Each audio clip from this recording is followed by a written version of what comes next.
Akandi kantu nibagiwe kubabwira mbere yo gutaha, mwareba ukuntu hari bafure yapfuye, twareba ukuntu tubyigaho mugatanga amaturo menshi n'icyacumi byinshi, tukareba ukuntu twagakoresha nyine. Ntago turi kujya mu muziki neza nyine, amavuta akiyongera tukarushaho, Imana ikatwumva neza cyane rwose. Mwa Kristo mwe, namwe badiyakoni, namwe korari nimwe bireba, mwareba nyine ukuntu twakoresha cyangwa se tukagura kandi dukeneye n'agasembare n'utuntu nk'utwo, mwareba ukuntu byaranja nyine, tukabona ibindi cyangwa tukagura n'agashyashya, Imana ikarushaho kutwumva neza.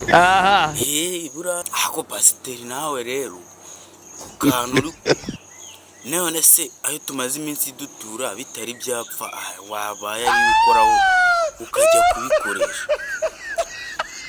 Tumaze iminsi dutura nk'ukwezi nta kintu kiraba, ngo nuko naburana mu rusengero naho ubundi mba mburanye. Wakoze ko iyo twatuye mbere ukabikoresha, ni ngombwa gutanga ayandi. Pasiteri nawe rero sinzi iby'ubushaka, gusa nawe umudiyakoni, uwo ni Satani mu izina rya Yesu, toka Satani, uwo ni Satani uri kukuvugiramo nyine. Data ibyo nimubyiteho, kano kabafure kakoreshwa intambwe icyasi nyine tukagura agashyashya mu izina rya Yesu. Uwo yari Satani.